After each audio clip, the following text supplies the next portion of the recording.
Welcome everyone back to The Future is Female. Gabby Ducharme here, joined by my co-host Nicole Pinter. Another week, another episode of one of the best shows on Blaze Radio. Not that I'm biased or anything, folks. Nicole, how you doing on this fine Thursday afternoon? Joining the ranks of hypothetically speaking says a lot. Not that I would know anything about hypothetically speaking, one of the best shows on Blaze Radio. I'm doing great. How are you? I'm doing okay.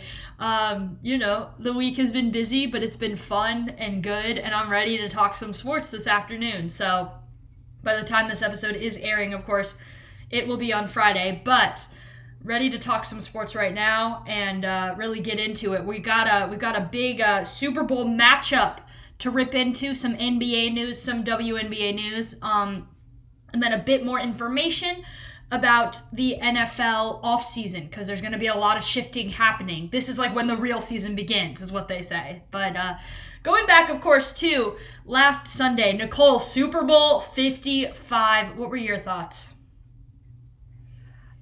I wanted Brady to win, so personally that was very fun for me. In terms of unbiased opinions on this, it really didn't live up to the hype. Everyone was expecting a shootout of some sort, like I said, first to 31, thinking Kansas City would actually get in the end zone, which didn't happen. But Tampa's defense, and a lot of credit to Todd Bowles, that front four, had all the answers for Mahomes. And it helped that he was down two of his offensive linemen. And I think everyone learned how important the offensive line is on Sunday night. But, Mahomes still played as best as he could. But even then, I still thought he got better as the game went on, despite Travis Kelce had 4 drops. He doesn't do that. He wasn't really getting help there. And obviously not on the offensive line. But he still looked flustered in the first quarter. He got better. Obviously he looked flustered, but there was no stopping Brady from getting his 7th. There was no stopping, Gronk from scoring 2 touchdowns. Antonio Brown got a freaking touchdown. Leonard Fournette scored.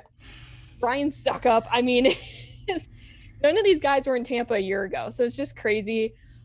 They had a good time celebrating on a Wednesday. Maybe too good of a time, but you know what? He deserved it. Gabby, what did you think of the Super Bowl? I feel like, to address the celebration thing, I feel like there was a little bit too much fun to be had in the middle of a global pandemic. Those boats were really crowded. I know people are going to be going off in the comments like, she's a party pooper, let them celebrate. Hey, I get it.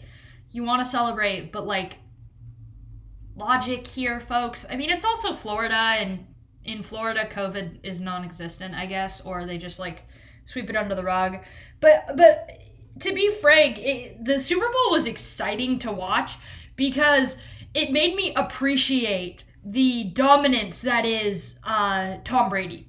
It made me appreciate that he's 42 years old and he's still going 43. Strong. He's 43. Sorry, he's 43 years old. He's still going strong. And Patrick Mahomes was like a first grader when he won his first Super Bowl. So that's kind of exciting and crazy to think that Pat Mahomes was playing against him and this, that, the other. And I think it makes me appreciate that we have to stay present and we have to appreciate greatness when we see it, rather than trying to look forward and say, oh, Pat Mahomes is the next Tom Brady. It's there's probably never going to be another Tom Brady, so we may as well appreciate him while we have him, rather than looking down the line to see who's next. Because 5 years from now, we're going to be asking who's the next Pat Mahomes. And I'm probably going to be on a radio show saying, appreciate Pat Mahomes for what he is, rather than projecting a decade in advance to say, oh, that dude from Clemson is the next Patrick Mahomes. So I think it really just goes to show, we got to appreciate legacy and dominance when we have it. Even though I'm not the biggest Brady fan on planet Earth, I actually prefer Pat Mahomes. I can appreciate the dominance for what it is. I can respect it. To every degree possible, I can absolutely respect what he was able to do on the field on Sunday. So I think winning his 7th, actually, for some reason, his 7th, but it wasn't with New England. It wasn't with Belichick. I think a lot of people were like, oh, wow, okay. So he he's still really good. He's got it. And he did more than just, throw touchdowns, because his numbers aren't like, this wasn't his best Super Bowl performance by any means, but he held it down. Not at all. And what it really speaks to is that he took a team that was 7-9, like consistently, like they hadn't won since 2002 in the Super Bowl. They hadn't been in the playoffs since 07 or 08. And he taught them how to win. It's sort of, I'm going to make the comparison and I might hate myself for it, but it's sort of like when LeBron went to Miami, he learned how to win championships and then went back to Cleveland and was like, okay, guys, here's how we do it. It's sort of similar. He went to Tampa and was like, guys, I know how to win a championship. And now it's just every player, Leonard Fournette, who got so close, Antonio Brown, who didn't get as close as he should have, but that's maybe for his own reasons, and the quarterbacks, but he taught this team how to win. And it bugs me that people say this was a super team, because what do you mean? They went 7-9, and that wasn't purely Jameis Winston throwing interceptions, who is statistically better than Brady in some ways. It wasn't like Winston throwing 30 picks. The defense was lacking. He did a lot for that team. He did a lot for those guys. And it's once you have the quarterback, a lot of times on Super Bowl winning teams, if you have competent management and ownership, you get the quarterback and all the other pieces fall into place. The quarterback is the head of your body, and then all the other pieces are just plugged in to the body to make it function. And if you have a good head on your shoulders, then all the other pieces of your body will fall into place. If the brain is firing on all cylinders like a Pat Mahomes or a Tom Brady, all of a sudden the body is like this freak athlete that can win Super Bowls every which way. That was the Tampa Bay Buccaneers this year.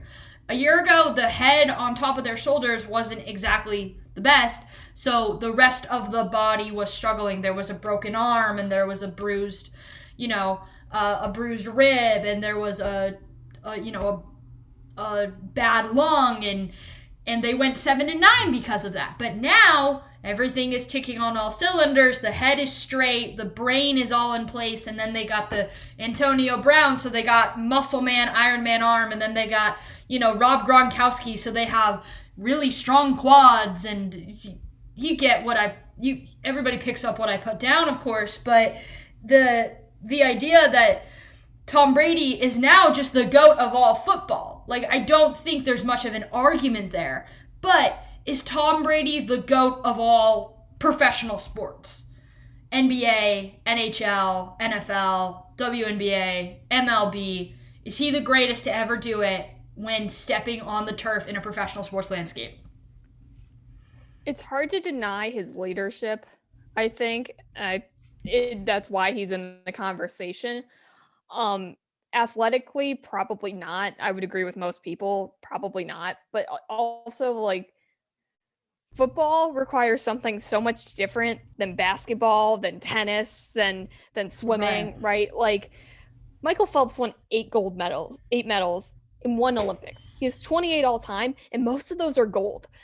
Serena Williams won the Aussie Open while pregnant, and I think the moral of the story here is appreciate the GOATs in each sport.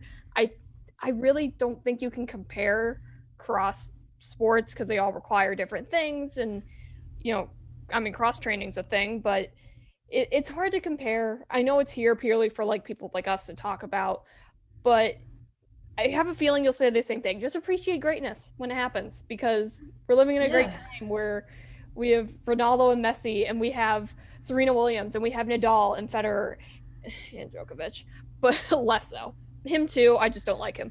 But, we have all these people. Phelps is retired, but Caleb Dressel is coming up, and just appreciate it. Yeah, just appreciate the greatness while you have it, right? And I think it's hard to measure player impact on each sport, because I would argue that Serena Williams has had more of an impact on the sport of tennis, because that's a more individualized and player-run sport than maybe Tom Brady has had on the NFL. Because Tom Brady didn't change the way that people play quarterback. He's definitely revolutionized the way that people can take care of their bodies and the way that they can function year in and year out. 40 is now the new 30. In his case, 43 is now the new 33. He's definitely done that, but I don't think that's just in the sport of football. I think that's across professional sports. People are taking note of what he's doing and now applying it to their own routines. So I think player impact wise, like you compare LeBron James in the NBA, Michael Jordan in the NBA, you know, Sue Bird in the WNBA, and then Serena Williams in tennis, and Mike Trout in Major League Baseball, Tom Brady in the NFL. You look at that and you're like, well, all of these athletes are like the GOAT at their respected sport, but I don't want to try and compare Trout's greatness to Serena Williams' greatness, because if I attempt to, all of a sudden I'm losing sight of the fact that there is just greatness out there. And I'm not watching it, I'm not appreciating it any longer. I'm trying to find an answer that just doesn't exist.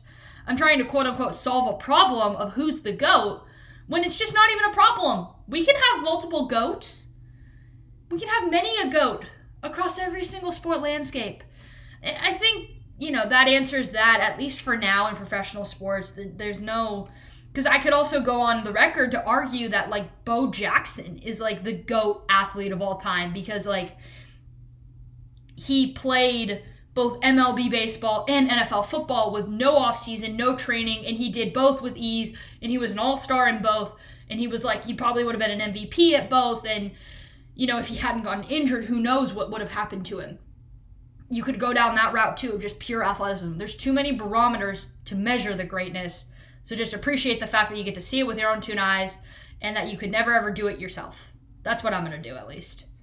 Of course, moving on from Tom Brady being, you know, the GOAT of all GOATs, a lot of NFL honors on display, from the MVP award to the Defensive Player of the Year to the Offensive Player of the Year. The NFL finally announced all of those awards now that the season has ended. Nicole, what were your thoughts when you saw the NFL awards list come out? I'm probably not surprised. Derrick Henry actually did surprise me as Offensive Player of the Year, just because I feel like that award, it's so rare to see it not go to a quarterback. You know, sometimes it's even the MVP. Correct me if I'm wrong, but I don't remember the last time it was a running back. I don't think it's been that long. Aaron Donald winning Defensive Player of the Year for the third time does not surprise me at all, nor should it anyone. I'm surprised it's this controversial. I mean, he's triple teamed on like every down, and he still gets the stats that he does. Yes, TJ Watt is statistically better, and you could argue he's had a more impressive year for who he is and sort of coming on the scene. And yeah, Aaron Donald's done this thing before, but you can't really deny what he does. I mean, he is a menace on the field. I think he was the obvious choice. Oh, excuse me. Aaron Rodgers wins MVP to no one's surprise. It makes sense. He deserved it. What about you, Gabby? I mean, I think you summed it up pretty well. You know, Derrick Henry and Aaron Donald, the dominance that they are on field. Derrick Henry is just... I've seen photos of him. I've seen him on games before. He's a tank. He's an actual tank on the football field. No human being, like, no normal human being is that size. And I'm not saying that him not being normal is a bad thing. It's a very good thing because it's brought him much success in the NFL. But it is just, it's mind-boggling to me when I see how broad Aaron Donald's shoulders are and how strong Derrick Henry's quads are. Like, it's just scary. They're like 2% body fat, and that's it. And then, like, somebody like Aaron Rodgers, like, I look at him and I'm like, you look like a pretty, like, you know, you look strong. You don't look built like Aaron Donald by any means. But you do look pretty strong, but that's, oh, wait, wow, you, like, some people are arguing you're the most talented quarterback of all time. Not the greatest quarterback of all time, but, like, the most purely talented quarterback this league has ever seen. And you're winning an MVP award at, like, how old is he now? Is he 37, 38? He's getting up there in age, I know, but the I don't know, the dominance that is on the field, gonna appreciate it while I have it, once again. I mean, Nicole, I think you said it best, that, like, we have to appreciate it while we have it. I don't know. My one question to you, Nicole, do you think did Rodgers deserve the MVP award? Yeah, I'd say so. I think I'd be really surprised if it went to anyone else. And it was actually funny because it was, I think Mahomes and Allen were the other two guys up for it. And the voting was almost predominantly Rodgers. Like Mahomes actually got 2 votes, and I think Josh Allen got 4. So I would like I had a sneaking suspicion. I'm like, they're just gonna give it to Mahomes again. They're gonna do it. But I mean, Rodgers was the obvious choice. And especially like on that team, um, I mean, you could argue like him and Russell Wilson carry their respective teams. Just Rodgers does a better job at it, and he doesn't have to run for his life every time. But yeah, he was a clear and obvious choice. Yeah, you mentioned being, of course, a clear and obvious choice. There were some pretty clear and obvious choices as well for the NFL Hall of Fame. A lot of first ballot names on that list, a lot of dominant players that we grew up watching. Nicole, what were your thoughts on that Hall of Fame list? So happy. So there are three first ballot Hall of Famers: Peyton Manning, obviously, Charles Woodson, my Michigan guy, and Calvin Johnson, who, as a partial Lions fan and growing up in Michigan during the 0-16 season and just the Lions in general, love him. Love him to death, actually. Love him so much. I got this for sale. It was so cheap. Okay, just for context, for the people who can't see it on the radio, I got a Calvin Johnson jersey. Yeah, Nicole has a Calvin Johnson Detroit Lions jersey, number 81. As I wear my Bears pants, but I love it. Respecting Megatron, but keeping him in his place, right? Right. But Raiders Tom Flores also got in, Cowboys Drew Pearson.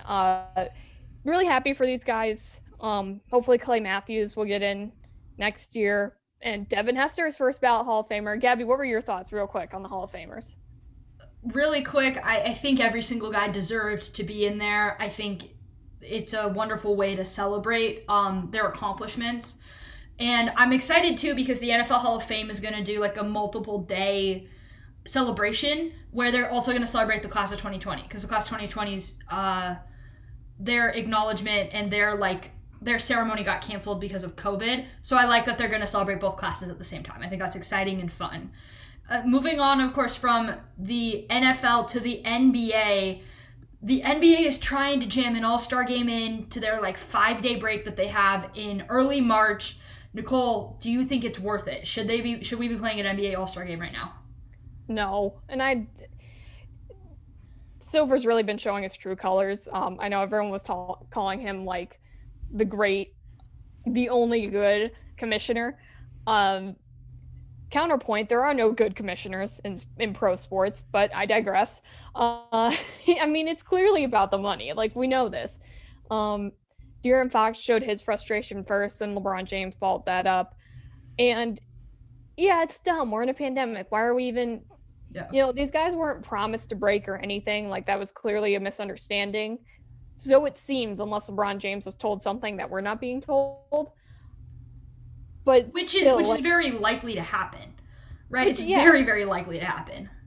But it doesn't make sense. They're trying to work in the dunk contest and skills competition into halftime. It's I'm sure there are guys who want to play it, but during a pandemic, really, I know. I don't understand how you can logic your way through, bringing 30 some athletes and all the coaches and stuff.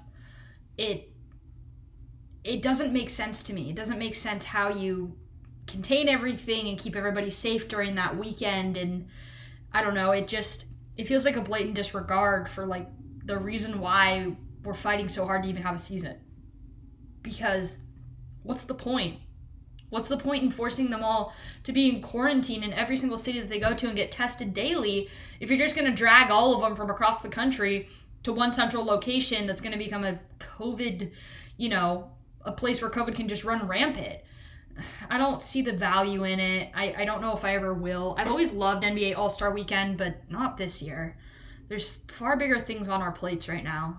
Give LeBron a 3-day break. And I will tell you this, though. If LeBron James and Giannis Antetokounmpo come out and say, I'm not playing, and enough stars start to do that, if Kyle Lowry does it, and then Trae Young does it, and then Luka Doncic does it, all of a sudden you're going to see a reversal of mindset by the league. Because the league's not going to play if all those players begin pulling out. But it kind of needs to be a by committee thing where all the players say, I'm not okay with it. It can't just be one guy at the end of the bench who barely got voted in. That's not going to stop the NBA All-Star game. So things might change in the next few weeks, but of course, with NBA All-Star approaching, it also means the NBA trade deadline is approaching quickly. Chicago is the likely landing spot for the former number 2 overall pick, Lonzo Ball. Nicole, as a native Chicagoan and a Bulls fan to a certain extent, do you like this trade for the Bulls? What do you mean, certain extent? But I mean, like, you're a bigger Bears fan than you are a Bulls fan. That is true, and that is fair. But I'm so iffy on this trade. It depends on what we would give up, and I really haven't seen that many like mock trades for this or anything. Maybe I've been looking in all the wrong spots. I personally don't want to trade Zach LaVine. I'll start there. He's their top point getter. He's probably going to be voted to the All-Star game, and him and Kobe White had the most threes by teammates on what's today? Wednesday night. Like ever. Like most by 2 teammates ever. I don't know how you could just take that away. I don't know how you could take a leader away. And yeah, maybe this team isn't really going anywhere, but this year, I don't think that means giving up LaVine. Now, if we're talking, outside of LaVine, Kobe White, Patrick Williams, and Lauri Markkanen, then I'm listening. Then I'm kind of listening. Wendell Carter Jr. too. I would not include him in that. Which it might have to be one of those guys to trade for Lonzo Ball. So I'm iffy. I would welcome him. I actually would be very excited to see how this would work. But I don't know what we'd have to give up for it, and I'm not ready for that. I'm worried about what this means for Ball's career, because he's already leaning towards being on his 3rd NBA team in like 4 years. And I'm afraid that if you can't make it work with Zion Williamson as your forward that you're lobbing basketballs to, who can you make it work with? Like, where in this league do you fit in if you don't fit with Zion Williamson taking up all the attention on the basketball court? Where are you like a good piece? Because you didn't work with the Lakers. You couldn't work with LeBron James, mostly because LeBron wanted to win and you were too young to win at that time. So that was kind of out of his control. Like, I would say he got the short end of the stick there. But in New Orleans, everybody was young there. Like, there was not really, you didn't have a lot of wiggle room to make a lot of mistakes or to just be like an average ball player. If he's getting traded to the Bulls, as much as my little UCLA Bruin loving heart doesn't want to say it, I don't know if bust is the right word yet, but like, certainly you are not living up to expectations of a number 2 overall pick, right? Like, you are not Luka Doncic. You are not Trae Young. You're just like a decently good ball player. You're like a 2nd round pick right now. So I wonder what it will mean like for his reputation and his legacy in the league pretty much long term. Moving on, of course, though, from the NBA to the WNBA, we had one of the craziest trades in WNBA history yesterday.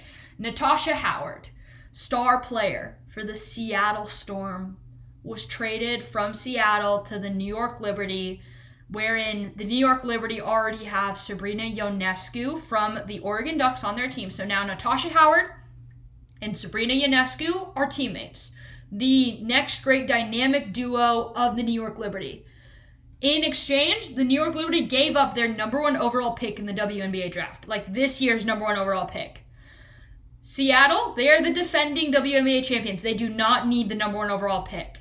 So they traded that off to the Dallas Wings, and Dallas gave up Katie Lou Samuelson for it. So now, to clarify, because I know I was just as confused as every other WNBA writer was yesterday. Like, people were literally tweeting, who is on which team? Because I don't get it. And I still don't even have every single detail in this mind. But now the Dallas Wings are going to get the number 1 overall pick in the WNBA draft. So whomever they want to choose, they will be able to choose with that pick. The Seattle Storm now have Katie Lou Samuelson out of UConn, and they still have their superstar Breanna Stewart out of UConn. Those two played in college together.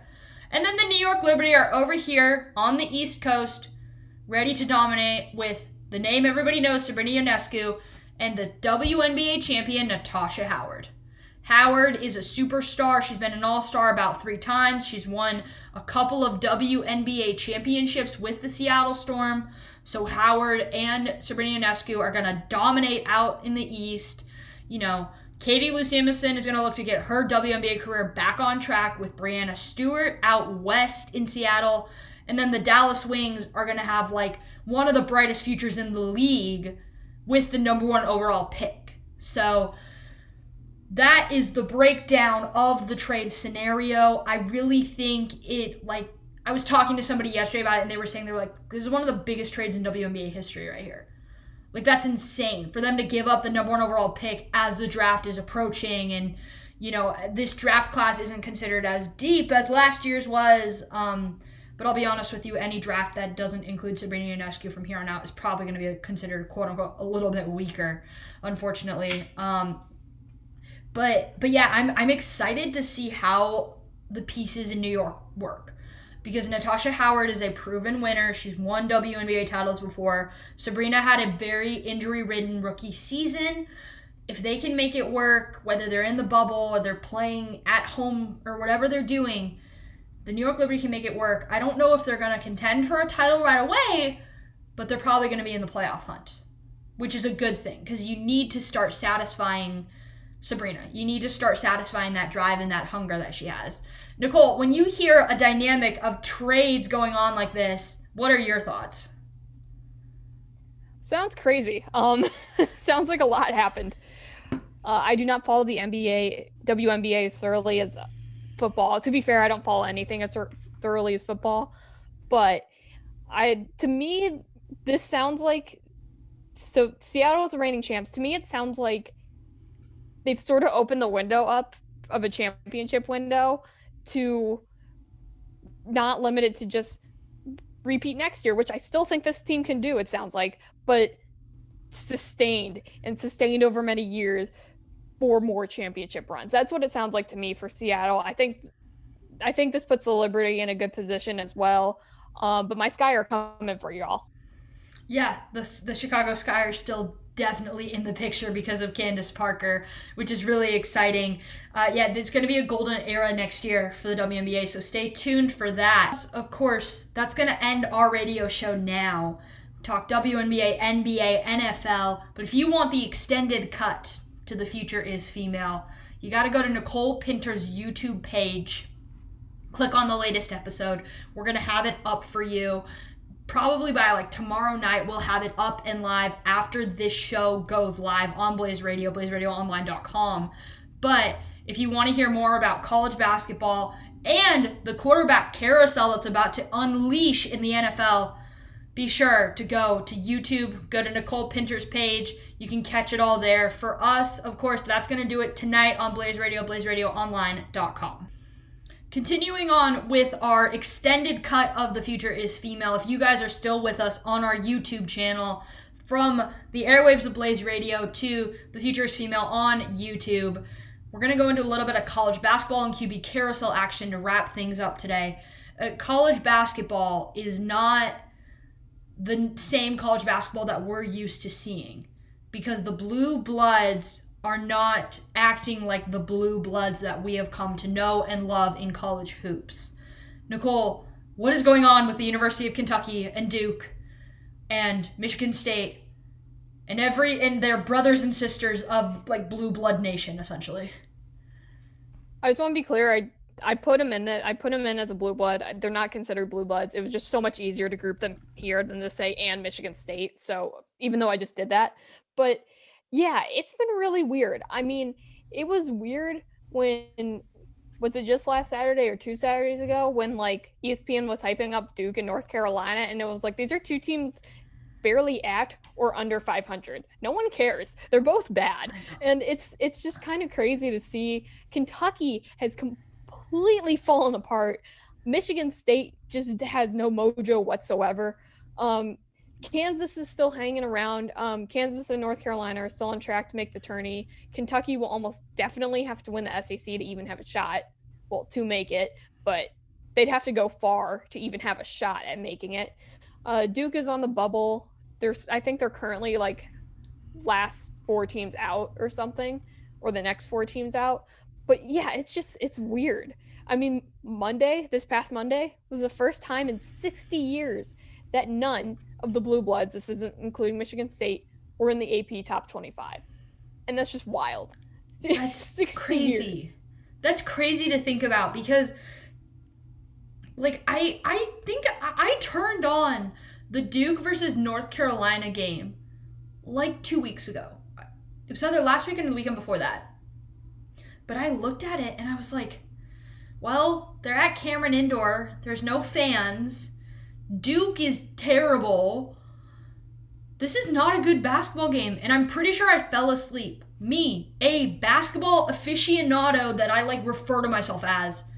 I didn't stay awake for that game. That was kind of strange. It was very off-putting for me to like not actively be engaged in that game after, seeing people like Austin Rivers play in that game and just so many other Duke legends, Brandon Ingram, Zion Williamson, all these other names that are now in the NBA and playing pretty decent basketball at that level. It's strange. It's off-putting to look on the court and not really be able to recognize a lot of the best players in the game and not really be able to say like, oh yeah, there's Zion, or there's Trey Jones, there's Tyus Jones, there's Mason Plumlee. It's strange to not be able to do that this year. And I don't feel like I can do that with a lot of the Blue Blood teams that like I've been able to in the past. It's kind of sad too. Like on top of the fact that we're in the middle of a global pandemic, I don't know if here's a good question for you. Do you think is it because of a global pandemic that they're not playing well, or is it just an off year just in general for them? I would say the pandemic definitely has its effects. I think it's, you're not as able to build chemistry as well. You can't like hang out after practice or anything. It's strictly business. And with coaches like Calipari and Coach K, it's maybe not as fun when it's strictly business and you can't have fun every now and then. I don't know. That's speculation. I'm not sure. But it's so interesting. And I think the pandemic has something to do with it, but I also would say it's a down year. And I think personally Coach K just hasn't handled it with his players as well as other coaches in college basketball have. And I mean, how do you handle a pandemic? But I think it speaks to that a little bit. And I would say the pandemic has had its effects. Yeah, I think the pandemic has had its impact. And then I also think there's like a changing landscape right now in college basketball in specific because of the fact that players are going to be able to start making money off their image and likeness soon. There's a lot of I feel like there's a lot of other challenges that these coaches are facing with NCAA rulings and how money is handled and what March Madness will look like this year with the pandemic and how much money the NCAA and all the TV partners are losing because March Madness probably is not going to be the March Madness that we know of in the past. We don't even know if it's actually happening right now. I think there's a lot of unwarranted stress as well that doesn't allow coaches to focus on the task at hand. And if coaches aren't focused, then the 18 to 20-year-olds that they're coaching are probably not quite as focused. So in college sports, I feel like, especially in college basketball, I feel like you live and die by the coach that you have on your team, unfortunately, and fortunately too. But I don't know. I have a feeling that somebody is going to play this audio like 2 months from now, when we're at the Final Four and Duke and Kentucky are going to be playing against each other in the Final Four, because that would happen where they'll go on a historic UConn-like run, like when Kemba Walker was on UConn. That should be exciting. That should be really exciting. They're going to prove once again why they continue to be blue bloods. Switching, of course, from actually, I do have one more thing. What is it? To respond to that, I don't think it's possible. Like, I don't think Kentucky makes a tournament. You don't think so? I don't think Kentucky makes a tournament, first of all. I think if you're going to have blue bloods in the Final Four, which is still possible because, the more things change, the more things they stay the same or whatever. Kansas and North Carolina could be there. I think Kansas is the more likely of those two to be there. But Kansas is the most likely blue blood to be in the Final Four. and to go past round 1, period. But yeah, like you said, it's a changing landscape. I mean, Gonzaga's always been pretty good and hanging around, but now we got Baylor, Michigan's back. But Ohio State is right behind them. Ohio State's, they've always been pretty good at basketball, but like not like this. And now, those are our top 4 teams. And once Michigan's able to play again, I'm getting hometown, man. But once they're able to play again, oh man, everyone better look out. But this March Madness should be exciting, and even without Blue Bloods, it will still be exciting.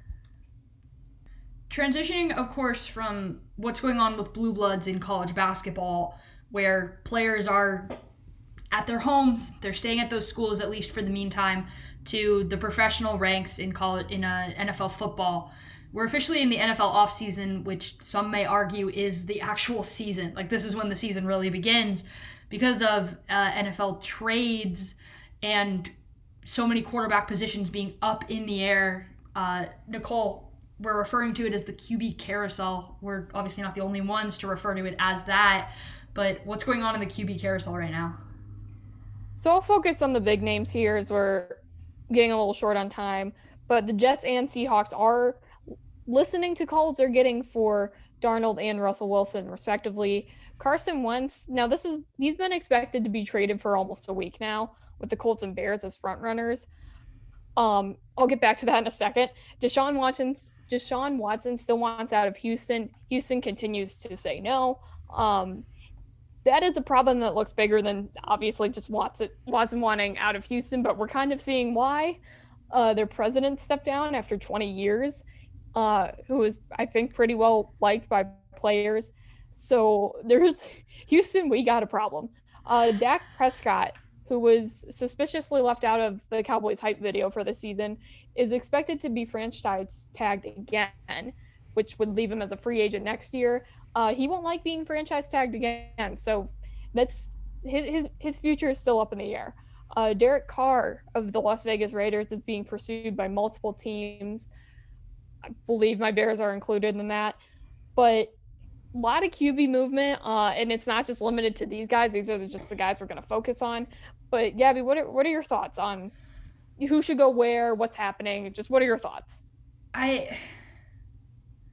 Number one, I think you got to get Carson Wentz out of Philadelphia sooner rather than later, because that entire situation is just bad. The way that they ended the season with Carson Wentz getting benched and Jalen Hurts essentially getting benched, it's just not good. The whole dynamic in Philadelphia is garbage right now. Their Super Bowl win 3 years ago feels like it was about 30 years ago at this point. So you got to get Wentz out of there as quickly as possible, despite that he has a really nasty contract and he's incredibly unreliable because he's always injured. Dak Prescott in Dallas just make a decision. Either sign him long term or get rid of him. Stop franchise tagging him. I know the reason why they're doing it is because of his injury earlier this season, but it's frustrating. It's frustrating to see it all unfold in the way that it is. Sam Darnold in New York, what a shock. A USC quarterback isn't working out in the NFL. Mark Sanchez, Matt Leinart, Matt Barkley, now Sam Darnold. That's 4 different quarterbacks who were dominant at USC, expected to be Heisman Trophy winners and win national titles for the Trojans and do all this other great stuff in the NFL. Darnold is now joining the litany of quarterbacks from that school that isn't living up to expectations. Whatever's in the water over there at USC, it's not working out too well in the NFL right now for him. And then, of course, what's going on with Deshaun Watson. I think he has every right to want to be traded. Your president is stepping down after 20 years. I don't know what is going on in that locker room, but don't force your franchise quarterback who didn't have control over what the front office was doing, who was forced to play on a terrible team, don't force him to stay in a situation that's just going to, cause him to lose money and lose value because he's entering his prime, and this is his one chance. He may have 4 years to make a lot of money and win a Super Bowl. Don't keep him from pursuing that opportunity because you guys didn't understand what you had when he was loyal and when he was giving you all a chance. Those are kind of my thoughts on it. When I see that Russell Wilson is expected to be traded away from Seattle, I'm shocked by that just because of how much Wilson has done and given to the organization. So those are my initial thoughts when I hear all of that. Nicole, what are your initial thoughts? Well, I just want to clarify he's not expected to be traded, but the Seahawks have listened to some calls about him because and it's more so that he's said, like, I have no protection, what's going on here. It's more that he's voiced his frustrations than anything. But yeah, I mean, the QB carousel will be fun. The offseason will be really fun this year, I think. And it's more than QBs moving around too, of course. But, and I'm going to get into my full Bears rant, not next week, but the week after, I promise. I need to see if this trade comes through first. Actually, if it doesn't come through within the next 2 weeks, then it gets pushed off. Until the Bears have an idea of what quarterback is going to be, I just have to push it off. But he's not a fit in Chicago. He's not even close to a fit in Chicago, and he should be with Frank Reich and the Colts. And I'm so relieved to hear that the Bears thought that the Eagles were asking too much for Carson Wentz. Like they wanted 2 first-round picks or something. And I'm so relieved to hear the Bears think that they're asking too much because listen, I was ready like Saturday night for the trade to come in first thing Monday morning. I was ready. I was like, they're gonna do it. I don't know what's happening, what's being traded, but it feels like it's gonna happen. Now it doesn't as much, and now I'm not as worried. Of course, if you follow me on Twitter, you will see me rant about it and then talk myself into it. If he is traded, trust me, I will do it. But yeah, he's not a fit in Chicago. If he is a locker room problem, like I hear he is, I think it'd be really interesting to watch him go back and forth with Matt Nagy personally, because Nick Foles, finally someone told Matt Nagy, started talking back to Matt Nagy. Like finally someone did that. And I love Trubisky, but I know he wasn't going to do it. And it's not his fault. He was still in his first couple of years in the NFL. And yeah, Trubisky's not a great quarterback, but he was statistically better than Carson Wentz last year. And I think, yes, Trubisky is not a franchise quarterback. I will be the first to admit that. But I don't think that was entirely his fault with Matt Nagy and the offensive line and the play calling. Because what are you going to expect him to do? Yes, he overthrew open guys, like it was nobody's business. I'm not saying he's like secretly Patrick Mahomes if he had the right play calling. That's not it. But there was just so many more problems than Matt Nagy. Like, the Bears are not a quarterback away from the Super Bowl, but a good quarterback would help. And Carson Wentz ain't it. But please, for the love of God, Chicago, draft offensive linemen. Oh my goodness, I will not take it if you draft another running back or another tight end. Draft offensive linemen. I'll get into front office issues on my full Bears rant, but that's it for right now. Should be exciting. I think Sam Darnold still has potential. I do. I think in the right system, and the right coach and out of New York, I think he could still be good. I didn't like him coming out of the draft, but I think there's still something there to work with. And the Jets are the Jets. Let's see. Dak Prescott, like Watson, has every right to want out of their current state. Prescott, right. You can say, yeah, he should have taken the money beforehand, but he knew his worth and he bet on himself. That injury was really unfortunate. And you paid Zeke. Like, that's the reason you're in. You never pay a running back. It's the reason Dallas is in this issue in the first place. You could have just paid Dak and then paid Zeke whatever was left over. Yeah. As for Derek Carr, I think he's actually still pretty good. He's average. I think he's right around a midline quarterback. I'd be curious to see him in San Francisco, to be completely honest with you. I could see him anywhere. I could truly see him anywhere. San Francisco really entices me if they move on from Jimmy G. But moral of the story, the QB movement this season is unprecedented, and I hope it lives up to the expectations that everyone is currently putting at, because even if it lives up to a half of that, it should be exciting, because who knows who's going to move. Will Watson be traded? Where will Wentz go? Will Dak Prescott be gone? Well, where will Derek Carr be? Where could Russell Wilson get traded? Like, it's just really exciting. So I hope it lives It's up to even half the expectations and hype that it has. I mean, it's extremely exciting, and we're just kind of scratching the tip of the iceberg of the conversations that we'll have on this show in the coming weeks. But of course, I believe that will do it for our extended cut of The Future is Female for this week. Stay tuned for even more trade alerts. Stay tuned for even more news being broken by the big dogs at ESPN and all of our favorite sports journalists. We'll continue discussing it all, breaking it down on this show. Until then, for my co-host Nicole Pinter, I, of course, am Gabby Ducharme. We will see you all next week. Until then, stay happy and stay safe, folks.